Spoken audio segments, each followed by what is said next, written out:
시청자 여러분 안녕하십니까? 뉴스9 윤정호입니다. 북한이 심상치가 않습니다. 연일 말폭탄을 던지더니 새해 첫 무력 도발을 했습니다. 서해 연평도와 백령도 근처 해상에 200발 넘는 해안포를 발사한 겁니다. 북방 한계선 북쪽의 해상 완충구역에 떨어지긴 했습니다만 9.19 군사합의를 파기하겠다고 지난 11월 선언하곤 해상 포격으로 군사적 긴장감을 끌어올리고 있습니다. 우리 군은 곧바로 북한군의 2배 규모의 포 사격으로 대응했는데 먼저 윤동빈 기자가 북한 도발 상황부터 전해드리겠습니다. 북한군은 오늘 오전 9시부터 11시까지 서해상으로 해안포 200여 발을 발사했습니다. 북한의 북방 한계선 NLL 인근 포사격은 2022년 12월 이후 13달 만으로 2달 전 9.19 군사합의 일방 파기를 선언한 이후론 처음입니다. 한반도 평화를 위협하고 긴장을 고조시키는 도발 행위입니다. 포탄이 떨어진 곳은 대부분 백령도 장산곳과 연평도 등산곳 일대 해역입니다. 모두 NLL 북쪽이었지만 지난 2018년 9.19 군사합의 때 사격을 금지했던 해상 완충구역이었습니다. 서해 북방 한계선 일대를 평화수역으로 만들어 우발적인 군사적 충돌을 방지하고 북한은 윤석열 정부가 들어선 이후 총 8차례 해상 완충구역에 포사격을 감행하며 합의를 위반해왔습니다. 규모 면으로도 북한이 해상 완충구역에 쏜 포사격 중 3번째로 많았습니다. 북한군 총참모부는 우리 군의 포사격과 기동훈련에 대응한 조치로 포 47문을 동원해 192발 규모로 포탄 사격을 실시했다며 백령도와 연평도에 간접적 영향도 주지 않는다고 주장했습니다. 북한이 작년 말 9.19 군사합의 파기 선언 이후 첫 도발을 서해에서 감행한 건 앞으로 북방 한계선을 분쟁 지역화하겠다는 의도란 분석이 나옵니다. TV조선 윤동빈입니다.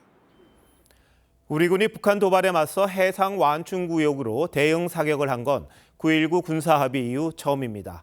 북한 포격 직후 연평도와 백령도에는 대피령이 내려졌는데 2010년 연평도 포격 사건을 겪었던 주민들은 짐까지 챙겨 몸을 숨겼습니다. 이어서 이채림 기자입니다. 장병들이 분주히 포사격을 준비합니다. 우리 군은 북한의 도발 4시간 뒤인 오후 3시부터 백령도와 연평도 일대에서 K9 자주포 등을 동원한 대응 사격을 실시했습니다. 2018년 9.19 군사합의 이후 해상 완충구역에서 북한이 포격 도발을 벌인 건 이번이 16번째이지만 우리 군이 이곳으로 대응 사격을 한 건 처음입니다. 우리 군은 북한의 2배인 400여 발을 발사한 것으로 알려졌습니다. 북한의 포격 인근 지역인 연평도와 백령도 등에선 오후 12시쯤 대피령이 내려졌고 주민과 관광객 813명이 대피소로 긴급 대피했습니다.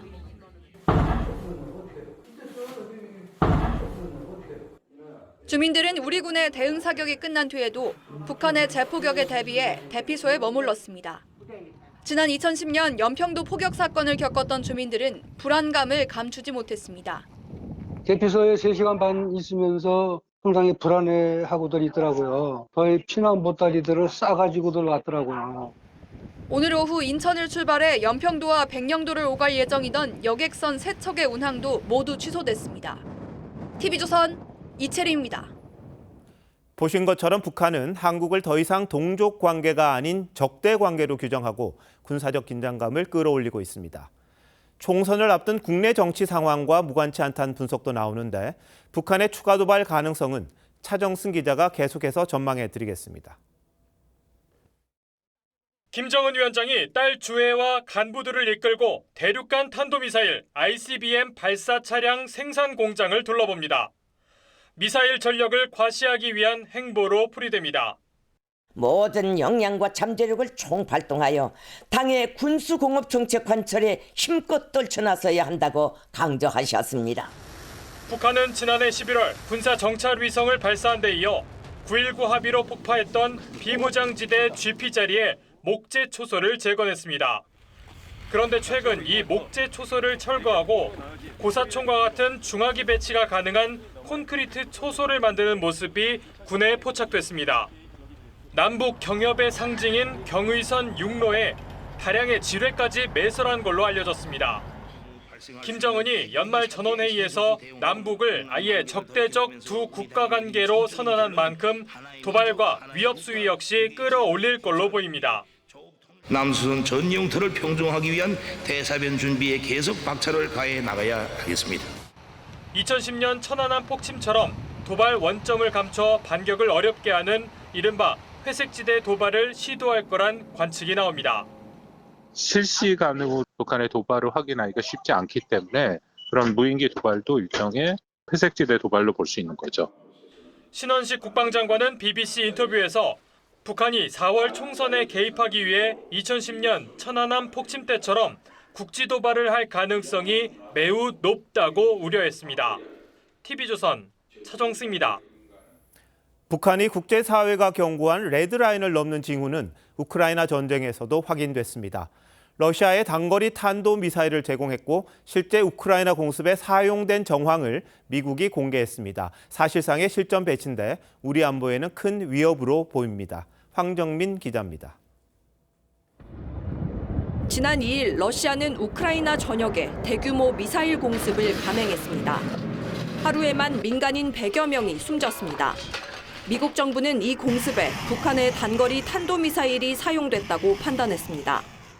This is a significant and concerning escalation in the DPRK's support for Russia. 백악관은 KN-23으로 추정되는 북한제 탄도미사일 사진을 공개하며 지난달 30일과 지난 2일 우크라이나 공격에 사용됐다고 보고 있습니다. 그중 최소 한 발은 발사 지점에서 460km 거리에 자포리자 공터에 떨어졌다고 설명했습니다. 북한 원산에서 발사됐다면 부산에 있는 해군작전사령부 본부까지 닿을 수 있는 거리입니다. This would have concerning security implications for the Korean Peninsula and the Indo-Pacific region. 북한이 우리를 향해 쏠 수 있는 미사일 성능을 러시아를 통해 고도화하고 있다는 분석도 나옵니다. 실전에서 이미 검증이 된 겁니다. 러시아가 북한을 위해서 어떻게 보면 검증을 해준 거예요. 미국은 오는 10일 유엔 안보리 회의에서 북한과 러시아의 제재 위반 문제를 공론화하겠다고 예고했습니다. TV조선 황정민입니다. 윤석열 대통령이 야당이 단독 처리했던 김건희 특검법과 50억 클럽 특검법, 일명 쌍특검에 대해서 제2요구, 즉 거부권을 행사했습니다.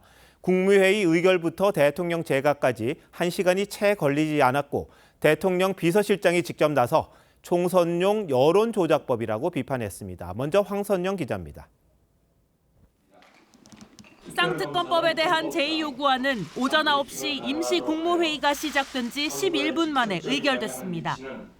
9시 반쯤 대통령 재가 직후 이관섭 비서실장이 이례적으로 브리핑을 열고 총선용 여론조작을 목적으로 만들어진 악법이라고 비판했습니다. 12년 전 결혼도 하기 전인 일로 문재인 정부에서 2년간 탈탈 털어 기소는커녕 소환도 못한 사건을 대통령실은 헌법가치 보호와 공정한 선거 관리 책임이 대통령에게 있는 만큼 이에 반하는 특검법안에 제2요구를 해야 할 의무가 있다고 했습니다. 대장동 50억 클럽 특검법에 대해선 야당 편향 특검이 중립적인 검찰 수사와 법원 재판을 방해하려는 거라며 이재명 대표에 대한 방탄용이라고 했습니다. 국민의힘도 거부권 행사는 헌법이 부여한 고유 권한인데 야당이 공천 시기까지 재표결을 미뤄 선거에 활용하려 한다고 지적했습니다. 총선이 임박할 때까지 최대한 활용하겠다는 노골적인 선거 공작이기도 합니다. 국민의힘은 다음 주 9일로 예정된 본회의에서 재표결을 해야 한다는 입장입니다. TV조선 황선영입니다. 야당은 윤석열 대통령의 거부권 행사를 가족비리 방탄이라고 규탄했습니다. 지도부 일부는 탄핵 추진을 말했고 대통령의 거부권 행사가 적절한지 권한쟁의 심판 청구도 검토하겠다고 했습니다. 이어서 장세희 기자입니다. 김건희 방탄, 국민이 거부한다.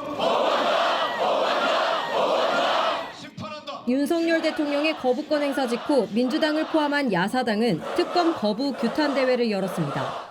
가족과 관련한 수사를 거부한 첫 번째 대통령이라고 강조했습니다. 윤석열 대통령과 정부 야당이 국민 앞에 무릎 꿇는 모습을 반드시 만들어내겠습니다. 민주당 싱크탱크가 주관한 토론회에선 윤 대통령에 대한 탄핵이 다시 거론됐습니다. 민주주의 국가의 대통령 자격이 없습니다. 단호하게 심판해야 합니다. 원외 친명 모임인 더민주혁신회의도 대통령이 거부권을 사적으로 남용한 건 명백한 탄핵 사유라며 탄핵 추진을 촉구했습니다. 다만 민주당 원내 지도부는 탄핵 추진은 당의 공식 입장은 아니라고 선을 그었습니다. 민주당은 대통령의 거부권 행사에 대해 헌법재판소에 권한쟁의 심판을 청구하는 방안도 검토하고 있습니다. 대통령이 자신과 가족 수사에 거부권을 행사하는 건 이해 충돌의 여지가 있다는 겁니다. 민주당은 헌재 판단 결과를 받아본 뒤 오는 2월쯤 특검법 재표결을 하자는 입장인데 관련 이슈를 최대한 끌고 가겠다는 의도로 풀이됩니다. TV조선 장세입니다. 대통령실 입장이 조금 달라진 것도 있습니다. 김건희 여사 관련 업무를 전담하는 제2부속실 설치를 검토할 수 있다고 했습니다. 대통령 가족 등을 감찰하는 특별감찰관도 여야가 추천하면 지명하겠다고 했는데 어떤 의미인지 홍연주 기자가 알아봤습니다.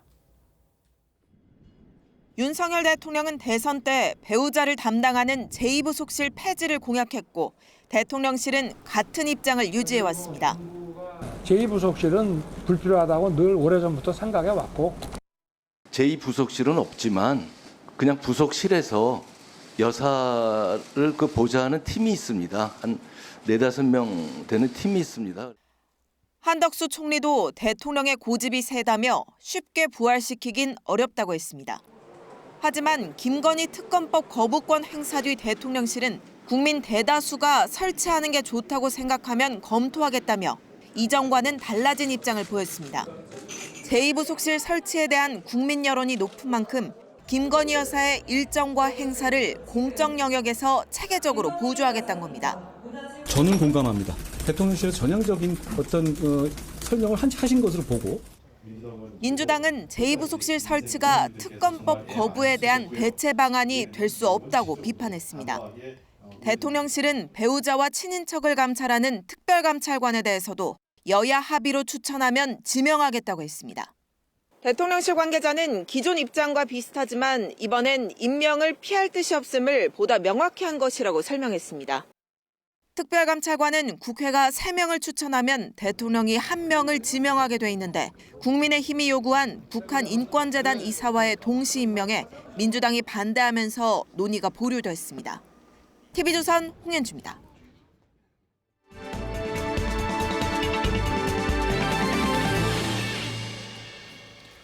특검법 거부와 관련한 정치권의 복잡한 속사정은 총선 설명서 서반장, 김반장에서 자세히 풀어드리겠습니다.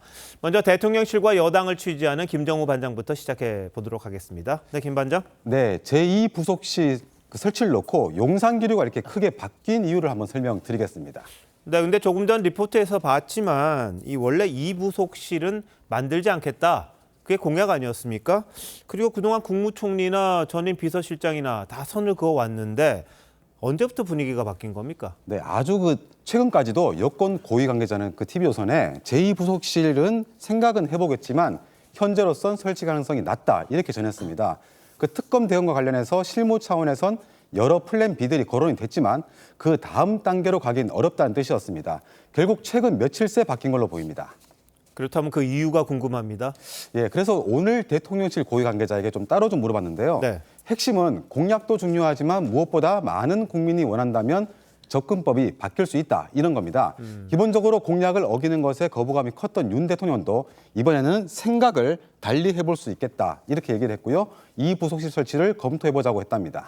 저는 궁금한 게요. 얼마 전에 나왔던 얘기 중에 총선 이후에 특검을 수용할 수 있다 이런 방안들이 검토된다라는 얘기가 있었는데 또 쏙 들어갔어요. 이거는 그냥 해프닝으로 끝나는 건가요? 좀 정확하게 보면 야당이 넣은 독소 조항들을 다 제거한 특검법을 여야 합의 과정을 거쳐서 그리고 총선 이후에 수용할 수 있다 이런 정도가 될 겁니다. 그리고 이제는 말씀드릴 수가 좀 있는데 지난 12월 중순쯤 여권 핵심부에서 이러한 내용들이 검토됐던 것도 사실입니다. 그런데 한동훈 위원장이 추대 직전 특검법에 대해서 악법이란 걸 전제로 법 앞에 예외는 없어야 한다는 입장을 냈고요. 그리고 이를 총선 후 특검으로 연결시킨 보도가 나와버렸죠. 당시 윤 대통령은 이런 방안에도 부정적이었던 걸로 알려졌습니다. 여기에 여권으로선 일종의 카드가 먼저 노출되면서 없던 일이 된 걸로 볼 수도 있겠습니다. 자, 그렇게 본다면 이번 기류 변화는 상당한 의미가 있다 이런 생각도 드는데, 자, 그런데 김건희 여사가 지금 3주째 나타나지 않고 있는 겁니까? 예, 그 지난달 15일 네덜란드 순방 귀국 이후에 잘 안 보이는데 사실 지난달 29일에 공식 일정은 하나 있었습니다. 그 박근혜 전 대통령이 한남동 관저를 찾아서 오찬을 했을 때 참석은 했습니다. 그런데 영상이나 사진은 이렇게 전혀 노출이 안 됐습니다. 그래서 앞으로도 당분간 뭐 특별한 행사나 일정이 잡힌 건 없다고 하는데요. 아무래도 특검법 등의 논란을 의식한 걸로 봐야 할 것 같습니다. 여권 관계자는 김 여사 본인도 이런 논란으로 심적으로 부담스러울 수밖에 없는 상황이라고 전했습니다. 네, 자, 서주민 반장이 준비한 주제는 뭡니까? 예, 김건희 특검법의 유효 기한입니다. 먼저 저희가 전해드렸던 신년 여론조사 결과를 한번 보시죠. 오늘 윤 대통령이 행사한 김 여사 특검법 거부권에 대해 반대한다는 응답이 63%였는데요. 중도층의 답변만 놓고 보면 이것보다도 10%포인트 높은 73%였습니다. 오늘 윤 대통령의 거부권 행사가 중도층의 반감을 불러올 거라는 것은 사실 의심의 여지는 없어 보입니다.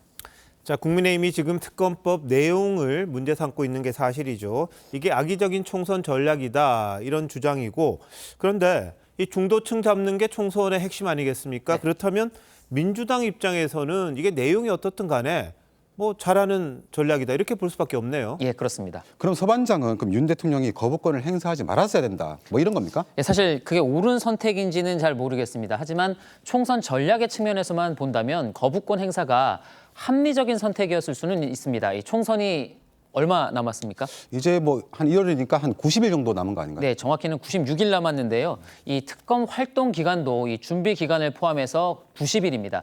특검법이 시행이 되면 의혹의 사실 여부와는 관계없이 이 총선이 사실상 이 김건희 여사 이슈로 치러질 수밖에 없을 겁니다. 그런 점에서 국회 의결 뒤에 곧바로 이 거부권 행사 의지를 밝히고 또 이 법안 이송 다음 날 바로 거부권을 행사한 건 조금이라도 빨리 특검 이슈를 덜어내기 위한 여권의 전략이었다 이렇게 볼 수 있겠습니다. 자, 뭐 여권의 전략이라고 하지만 의도대로 될지는 모르겠어요. 네. 지금 뭐 민주당이 바로 재표결을 하지 않겠다 이런 입장 아닙니까? 예, 그리고 권한쟁의 심판 이것도 한다면서요. 예, 그렇습니다. 국민의힘은 당장 오는 9일에 본회의에서 이 특검법 재표결을 하자라고 주장을 하고 있지만 네. 민주당은 헌재 쟁의 심판을 받아본 뒤에 설 연휴 이후쯤 되겠죠. 2월쯤에 2월 임시국회 때 하자는 입장입니다.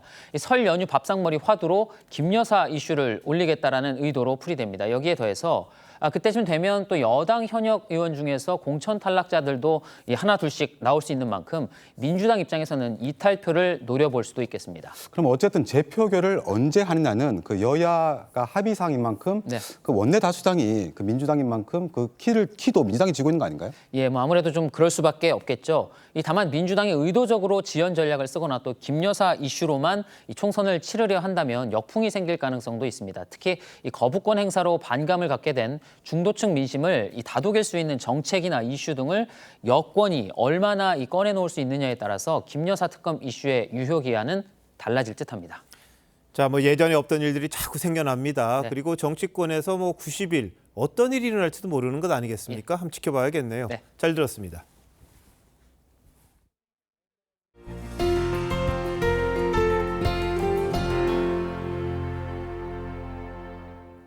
흉기 피습을 당한 이재명 대표가 서울대병원에 입원한 지 벌써 나흘째입니다. 현재 상태 어떤지 서울대병원으로 한번 가보겠습니다. 자, 임서인 기자, 이 대표 상태 호전되고 있는 겁니까? 네, 지난 2일 이곳 서울대병원에서 수술을 받은 이 대표는 현재 일반 병실에서 회복 치료를 받고 있습니다. 다만 오늘은 서울대병원이나 민주당 모두 이 대표 상태에 대한 브리핑은 하지 않았습니다. 이 대표는 안정이 필요한 만큼 가족 등을 제외한 면회는 받지 않고 있습니다. 민주당은 문재인 전 대통령이 내일 병문안을 오겠다는 입장을 전해왔지만 면회가 어렵다며 양해를 구했다고 밝혔습니다. 국민의힘 한동훈 비대위원장도 이 대표 측에 병문안 의사를 전달했지만 이 대표 측이 당분간 어려울 것 같다고 해 미루기로 했습니다. 네, 뒤에 경찰들도 보이는 것 같은데 이 경비가 삼엄한가 봅니다. 네, 그렇습니다. 이곳에는 이 대표 지지자들은 물론 정치 유튜버들도 많이 찾고 있는데요. 이에 병원 측은 다른 환자들의 불편이 없도록 건물 밖에 유튜버들의 방송 공간을 따로 마련해서 동선을 분리했습니다.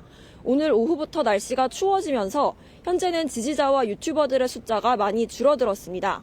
경찰도 비상 상황에 대비하고 있는데요. 이 대표가 이번에 있는 본관 출입구 등에 60여 명의 인력을 배치해 24시간 경비를 서고 있습니다. 서울대병원에서 TV조선 임서인입니다. 이재명 대표를 공격한 김 씨는 남기는 말이라는 제목의 변명문에 이러다 나라가 파탄 난다고 적었다고 합니다. 범행 동기를 확인하기 위해 경찰은 프로파일러를 투입했고 김 씨의 신상 공개도 검토하고 있습니다. 이어서 하동원 기자입니다. 이재명 대표 왜 공격하셨습니까? 경찰에다가 내 변명문을 8쪽짜리 제출을 했어요. 그걸 참고해 주시면 되겠습니다. 남기는 말로 시작하는 변명문에는 민주당이 이재명 살리기에 올인하는 형국이다. 이대로는 총선에서 누가 이기든 나라 경제가 파탄난다는 내용 등이 담긴 것으로 확인됐습니다. 경찰은 범행 동기로 볼 수 있는 이 같은 내용의 신빙성을 확인하기 위해 프로파일러를 조사에 투입했습니다. 또 사이코패스 검사도 고려하고 있습니다. 왜곡된 사명감에 기초한 테러범을 볼 수 있는데 사이코패스 성향이 있는 것인지 여부 등도 조사하는 것으로 보여집니다. 변명문에는 특정 정치인의 이름이 거론됐을 것으로 보이지만 경찰은 수사 중이라며 밝히지 않았습니다. 57년생으로 충남 아산에서 공인중개업을 하고 있는 김 씨. 경찰은 이르면 다음 주 관련 위원회를 열어 김 씨의 신상을 공개하는 방안도 추진하고 있습니다. 과거 리퍼트 주한미 대사 살인 미수범의 경우 신상이 공개되지는 않았습니다. 경찰은 또 오늘 오후 4시 50분쯤 대구 달서구의 한 공중전화에서 112 상황실에 전화를 걸어 이재명 대표를 해치겠다고 협박한 사람의 신원을 쫓고 있습니다. TV조선 하동훈입니다. 이재명 대표가 부산대병원에서 서울대병원으로 이송된 과정도 계속해서 논란을 낳고 있습니다. 그래서 저희가 피습 직후 부산대병원에서 이 대표 응급조치를 마치고 수술 준비를 하고 있었던 교수 얘기를 들어봤습니다. 당시 이 대표는 혈압이 안정적이었고 지혈도 잘 돼 있었던 만큼 서울대병원으로의 이송도 반대했다고 했습니다. 당시 상황을 최원영 기자가 더 들었습니다. 민주당 이재명 대표가 피습 40여 분 만에 이송된 곳은 부산대병원 권역외상센터였습니다. 외상외과 김재훈 교수가 이 대표의 CT 촬영 후 경정맥 쪽에 혈전이 차 있는 걸 확인했습니다. 수술을 준비를 했었죠. 치과에 연락을 하고 수술방을 준비하고.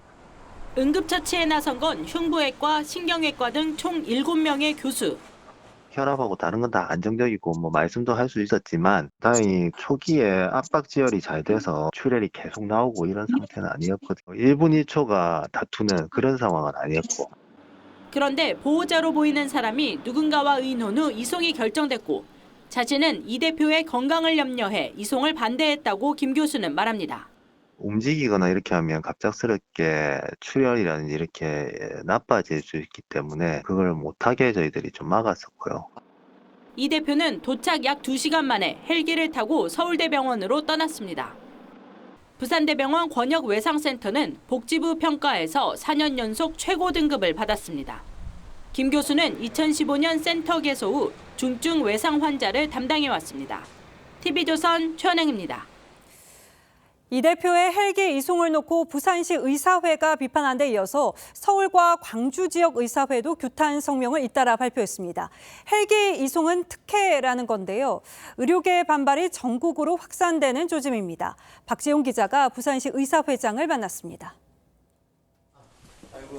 전국 의사회 최초로 규탄 성명을 낸 김태진 부산시 의사회장은 이 대표가 꼭 헬기를 탔어야 했냐고 반문합니다. 골든타임이 다른 환자한테 피해가 갈 수 있는 상황이죠. 필요치 않은 부분들이 더 과도하게 사용된 부분이 있다는 거죠. 응급 상황이라면 오히려 부산에서 수술을 받았어야 한다고도 했습니다. 영남, 부산, 경남 지역의 최종적인 어떤 응급의료센터입니다. 그죠? 거기에서 다른적으로 전원하는 일은 잘 없는 걸로 알고 있습니다. 부산시 의사회는 어제 이 대표의 헬기 이송에 대해 선민의식이 배어져 나온 국민 기만 행위라고 규탄했습니다. 서울시 의사회도 오늘 성명을 내고 적나라한 내로남불이고 부산 신공항을 믿을 수 없으니 서울공항 이용하겠다는 것이냐고 꼬집었습니다. 당연히 특혜라고 볼 수밖에 없고요. 여당의 대표라 하더라도 지적을 반드시 할 것이란 말씀을 드리겠습니다. 경기도와 광주시 의사회도 잇따라 성명서를 내고 지역 의료를 무시한 행태라고 규탄했습니다. 지역 어르신들을 믿어주셔야 됩니다. 서울보다 더 뛰어난 의료진도 더 많습니다. TV조선 박재훈입니다. 이 같은 지역 의료계의 반발에 민주당은 터무니없는 정치적 공격이라고 반박했습니다. 가족의 간호를 받기 위해서 이송을 요청한 게 뭐가 문제냐는 건데 이광희 기자가 민주당 입장을 취재했습니다. 민주당 부산시당위원장인 서은숙 최고위원은 이재명 대표의 서울대병원 전원을 문제 삼은 부산시 의사회 등을 겨냥해 터무니없는 정치적 공격이라고 주장했습니다. 야만적 정치 테러를 규탄하는 것보다 이재명 당대표와 민주당을 정치적으로 공격하는 것에 더 집중하는 언론과 의료인이 있는 이 현실이 참담합니다. 이 대표 측근인 김지호 정무부실장도 가족 간호를 받을 수 있게 이송을 요청한 것이 비난받고 사과해야 할 일이냐는 글을 SNS에 올렸습니다. 부산대 의료진이 전원 의뢰서를 작성해 관련 자료를 발급했다며 절차상으로도 문제될 게 없다고 했습니다. 의료진의 판단에 따라서 부산대병원에서 서울대병원으로 옮겼고 정상적인 절차 과정을 통해서 했다. 그러면서 지역 의료계를 무시했다는 지적에 대해선 한가한 논쟁이라고 했습니다. 부산대가 뭐 좋으냐 서울대가 좋으냐 이런 논쟁은 너무 좀 한가한 논쟁이라고 봅니다. 다만 민주당 내부적으로는 부산 민심에 악영향을 줄 수 있다는 우려가 나왔습니다. 반면 국민의힘은 이 대표의 서울대 전원 문제 관련 논란엔 언급을 자제하는 분위기입니다. TV조선 이광희입니다.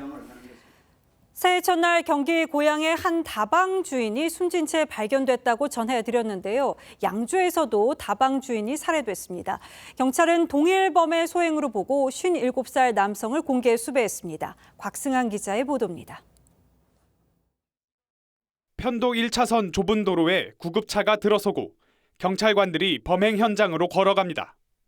이 건물 2층에서 다방을 운영하는 60대 여성 A씨가 다방 안에 쓰러져 있다는 신고를 접수한 겁니다. 잠시 뒤 과학수사대 요원들이 갈색 종이에 싼 증거물을 들고 건물에서 나옵니다. 오늘 오전 8시 반쯤 출근한 종업원이 다방 바닥에 쓰러진 피해 여성을 발견해 경찰에 신고했지만 이미 숨진 상태였습니다. 집에 갔다가 오늘 다시 출근해 보니까 이제 돌아가신 걸 알게 돼서 파출소 가서 신고했다고. A씨의 몸에선 폭행당한 흔적이 발견됐습니다. 경찰은 어젯밤 다방을 찾은 남성이 종업원 퇴근 후 A씨와 둘만 남게 되자 범행을 저지른 것으로 보고 있습니다. 두 사람은 일면식도 없는 사이로 알려졌습니다.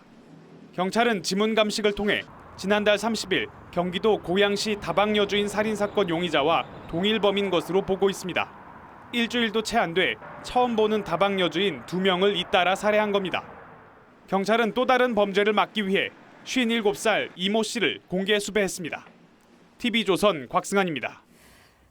용의자 이 씨는 그동안 교도소 복역과 출소를 반복해왔는데 이번에는 출소 한 달 만에 범행을 저지른 것으로 파악됐습니다. 경찰은 이 씨가 이동 과정에서 흔적을 남기지 않아서 검거에 애를 먹고 있습니다. 정은하 기자가 보도합니다. 경찰이 공개 수배한 57살 이모 씨는 170cm 키에 정수리까지 벗어진 민머리입니다. 두 사건 모두 피해 여성들은 일면식도 없는 다방 여주인이고 몸에 폭행 흔적이 있습니다. 동일한 범행 패턴을 보이는 이상 검거가 늦어지면 또 다른 범행을 할 위험성이 큰 겁니다. 지난달 30일 첫 살인 사건이 발생한 경기도 고양과 두 번째 범행 장소인 양주는 40km나 떨어져 있습니다. 하지만 경찰은 아직 도주 경로조차 제대로 파악하지 못한 것으로 알려졌습니다. 경찰 관계자는 이 씨가 휴대전화와 신용카드를 쓰지 않고 있고 이동할 때도 주로 걸어 다닌다며 지하철을 탈 때도 일회용 승차권을 이용해 동선 추적에 어려움이 있다고 했습니다. 이 씨는 도주 중이던 지난 2일 저녁 파주의 한 식당에서 돈을 안 내고 도망쳐 경찰에 신고가 접수되기도 했습니다.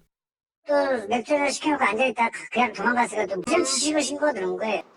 이 씨는 절도 등으로 수차례 복역했고 마지막으로 출소한 지 한 달밖에 안 된 걸로 알려졌습니다. 경찰은 검거 보상금 500만 원을 내걸고 시민들의 적극적인 신고를 요청했습니다. TV조선 정은아입니다. 태어난 지 10개월 된 암송아지 한 마리가 축사에서 도망쳤다가 보름 만에 붙잡혀서 집으로 돌아왔습니다. 당초 이 송아지를 팔려고 했던 노부부는 마음을 바꿔서 팔지 않기로 했습니다. 노도일 기자입니다. 축사가 낯선 지 통로에서 서성이는 암송아지 한 마리. 한참 망설이는가 싶더니 다른 소의 여물 쪽으로 코를 들이밀어 봅니다. 저번에 그래 송아지다. 잠시 뒤 트럭에 실려온 송아지를 사람들이 끌어내립니다. 송아지는 내리기 싫다는 듯 버팁니다.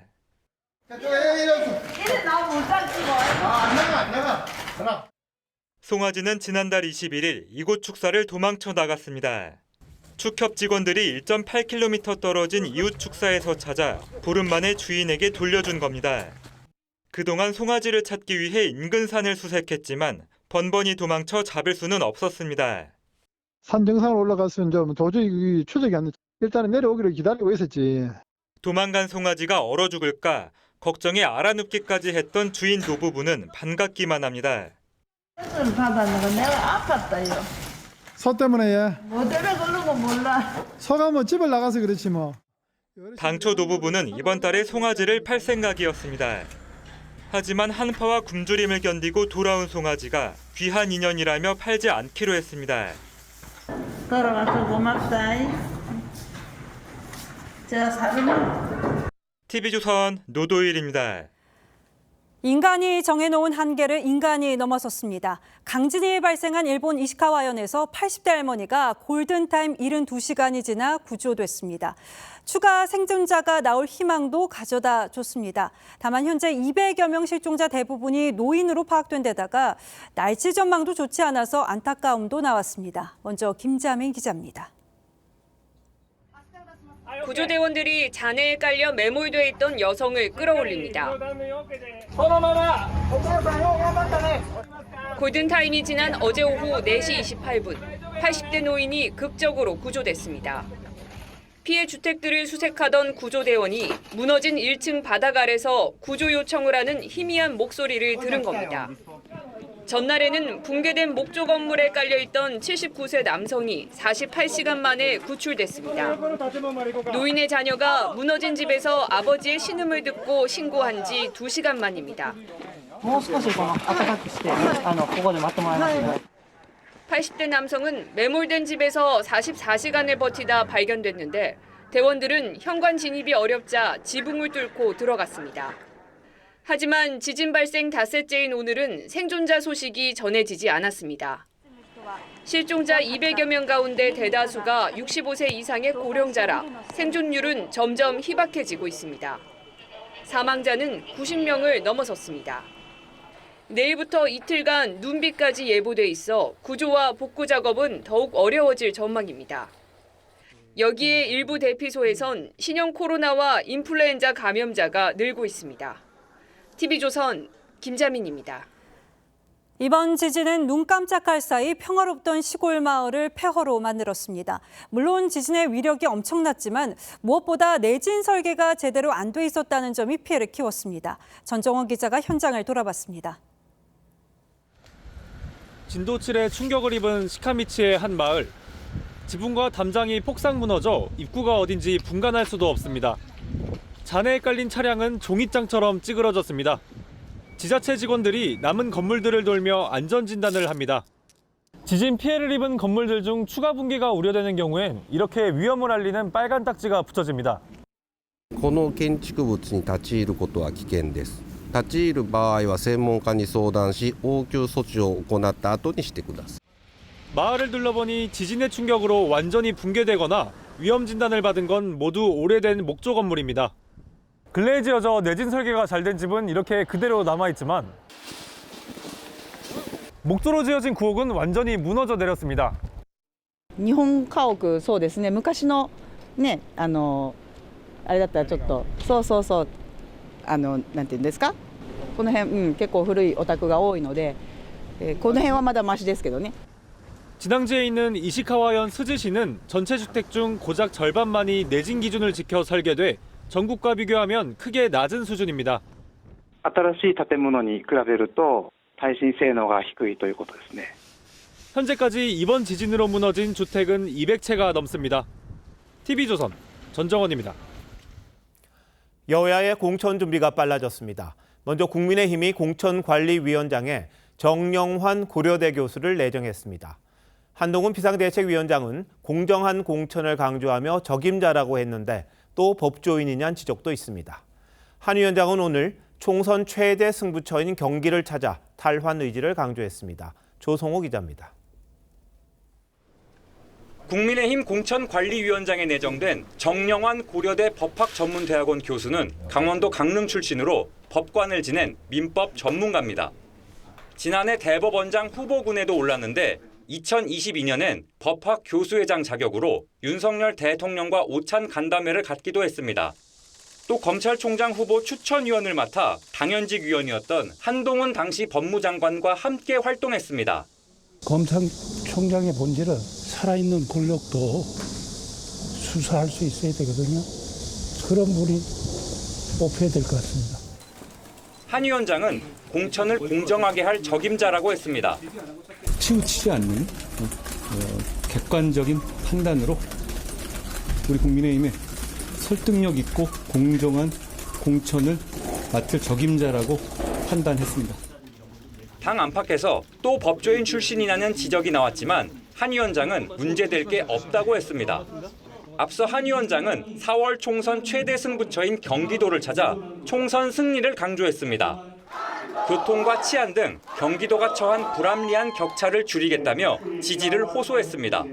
한 위원장은 극단적 혐오 언행에 대한 엄정 대응 방침을 밝히면서 중도 확장 의지를 거듭 강조했습니다.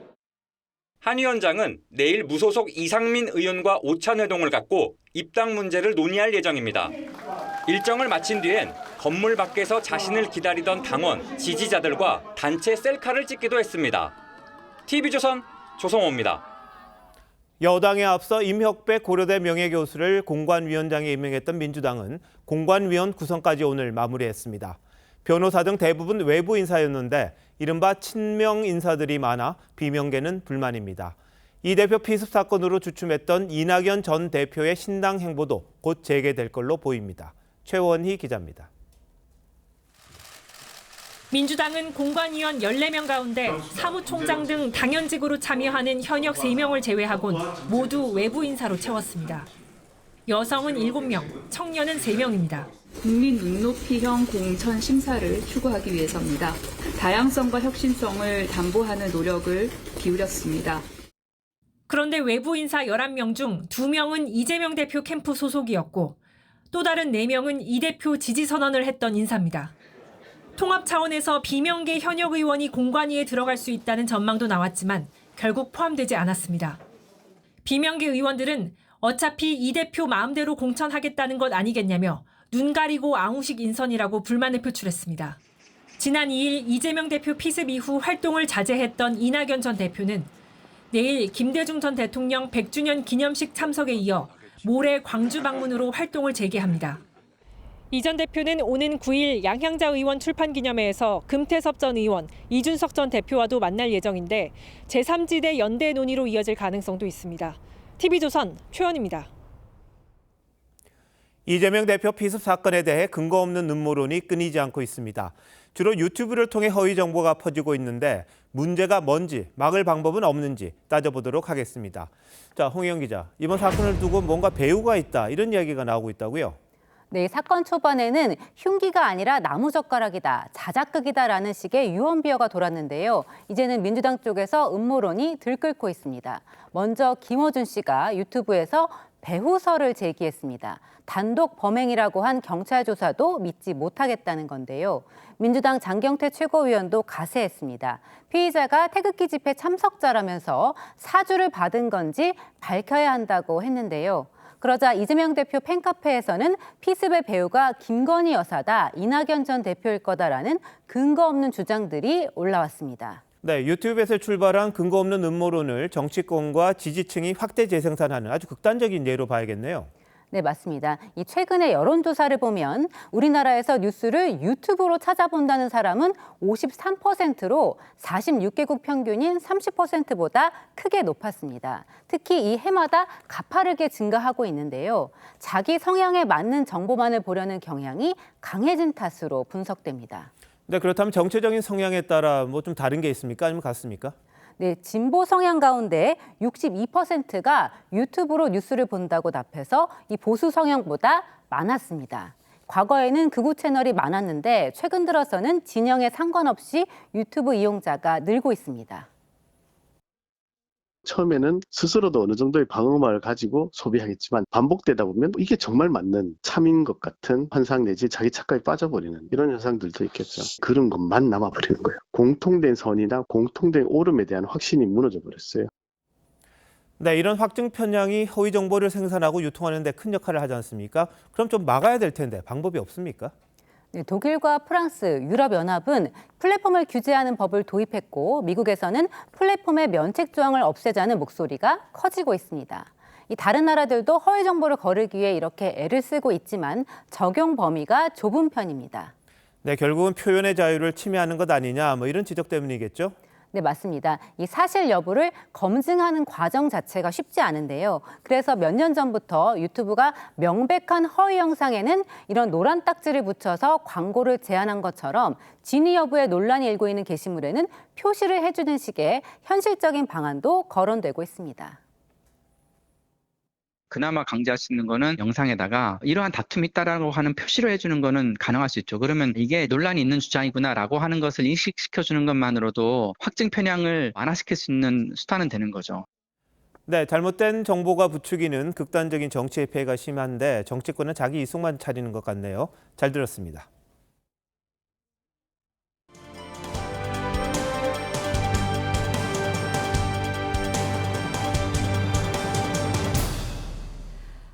은퇴자나 자영업자 같은 건강보험 지역 가입자의 보험료 부담이 다음 달부터 월 2만 5천 원 정도 줄어들 것으로 보입니다. 자동차에 매기는 건보료를 폐지하기로 한 덕분이기도 한데요. 330만 명 정도가 혜택을 볼 전망입니다. 한송원 기자입니다. 건강보험 직장가입자 보험료는 소득을 기준으로 산정됩니다. 하지만 자영업자나 은퇴자 같은 지역가입자는 소득과 재산을 기준으로 부과합니다. 이 때문에 차를 소유하고 있으면 보험료가 늘어나는 구조입니다. 가령 6천만 원 정도 하는 신차 카니발 기준 차량에만 월 4만 5천 원, 그랜저 기준으론 월 3만 2천 원이 부과돼 왔습니다. 당정이 지역가입자의 건보료 부과 대상 자산에서 자동차를 제외하기로 했습니다. 자동차에 보험료를 부과하는 국가는 우리나라밖에 없다는 점과 이제 자동차는 생활 필수품이나 다름없다는 점에서 또 부동산 등에 부과되는 보험료 공제 한도도 현행 5천만 원에서 1억 원으로 확대하기로 했습니다. 이르면 다음 달부터 시행될 예정인데 지역가입자 333만 세대가 평균 월 2만 5천 원, 연간 30만 원 보험료 부담이 줄어들게 됩니다. 국민이 호소하는 불합리한 제도는 무조건 즉시 바꿔야 하는 것입니다. 하지만 이번 조치로 연간 9,800억 원 건보료 수입이 줄어드는 건 부담입니다. 정부는 지역가입자 소득 내역을 더 정확히 파악하고 지출을 효율화해 누수를 막을 계획입니다. TV조선 한송원입니다.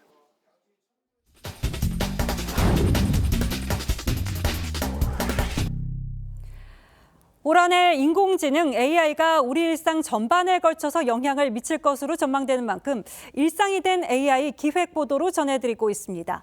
오늘은 마지막 순서로 인간이 AI와 공존하기 위해서 풀어야 할 과제 짚어봅니다. AI가 순식간에 뉴스 기사를 만들어내고 영상도 편집할 수 있게 되면서 가짜뉴스나 딥페이크 같은 부작용도 커지고 있는 게 사실이죠. 장혁수 기자가 그 대책을 짚어봤습니다. 생성형 AI 쓰는 분들 많으실 겁니다. 국민 3명 중 1명꼴로 챗GPT를 사용해봤고 응답자 90%가 그 결과를 보통 이상으로 신뢰한다고 답했는데요. 정말 그럴까요? GPT-4를 기반으로 한 챗봇에 물어봤습니다. 실제로 존재하지 않는 사건에 대해 묻자 답변이 금세 나옵니다. 거짓 정보를 그럴싸하게 만들어내는 환각 현상입니다.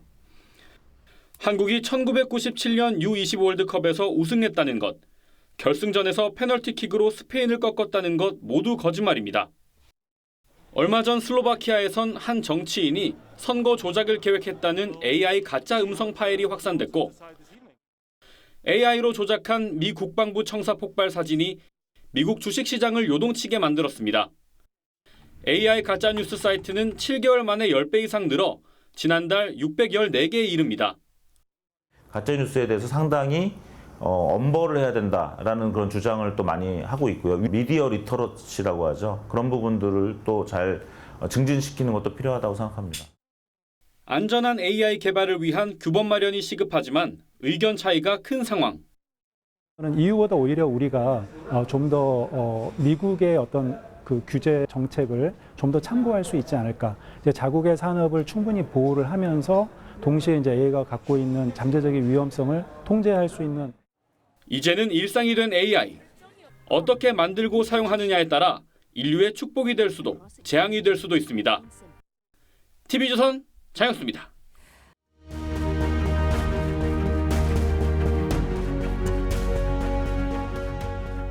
미국 자동차를 보면 번호판이 주마다 다 다릅니다. 별명이나 상징이 써 있는데 그게 바로 자부심입니다. 워낙 종류도 다양해 수집용으로 딱입니다. 그중 가장 인기 있는 번호판이 20-30년 전 조지아주 번호판입니다. 거기 찍힌 주 공식 노래 내 마음의 조지아 덕분입니다. 소울의 전설 레이 찰스가 불러서 빌보드와 그래미를 석권했던 그 명곡입니다. 그런데 조지아에서 하기로 한 금이 환영 공연을 그가 거부했습니다. 흑인을 한쪽에 따로 앉게 한 흑백 분리에 분노한 겁니다. 조지아주는 그의 노래를 금지한 지 18년 만에 공식 사과했고 그의 노래를 주가 조지아주의 공식 노래로 선포합니다. 레이 찰스가 돌아와 부른 고향 찬가는 편견과 차별을 배척하는 미국적 자부심의 표상이 됐습니다. 이재명 대표 서울대 병원 이송을 둘러싸고 의료계가 술렁입니다. 부산에서는 지역 주민과 의료인들이 상처를 받았다며 자부심과 자존심이 꺾인 아픔을 분노로 토해냈습니다. 이 대표 서울 이송은 무엇보다 지역 편견을 부추길 소지가 큽니다. 부산에서 치료하기 어려워서 서울로 옮겼다거나 부산대 병원보다 서울대 병원이 우수하다고 생각하기 십상입니다.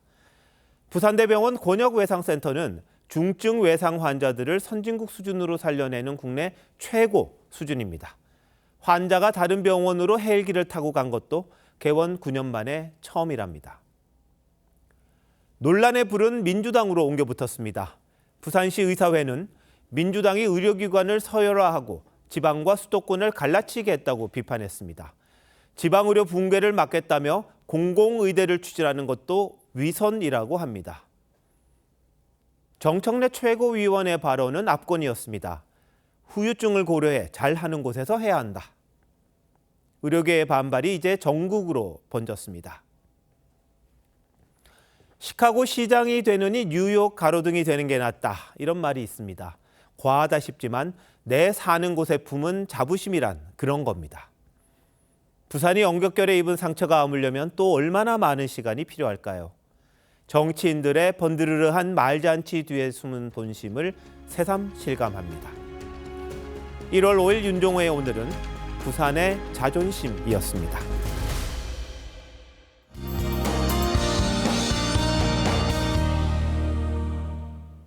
절기 소환인 내일부터 다시 영하권 추위가 찾아오겠습니다. 갈수록 기온이 떨어져 월요일에는 서울의 아침 기온 영하 10도까지 곤두박질 치겠습니다. 내일 전국이 대체로 맑다가 밤부터는 중부를 중심으로 눈이 내릴 텐데요. 양은 1에서 3cm 정도가 되겠습니다.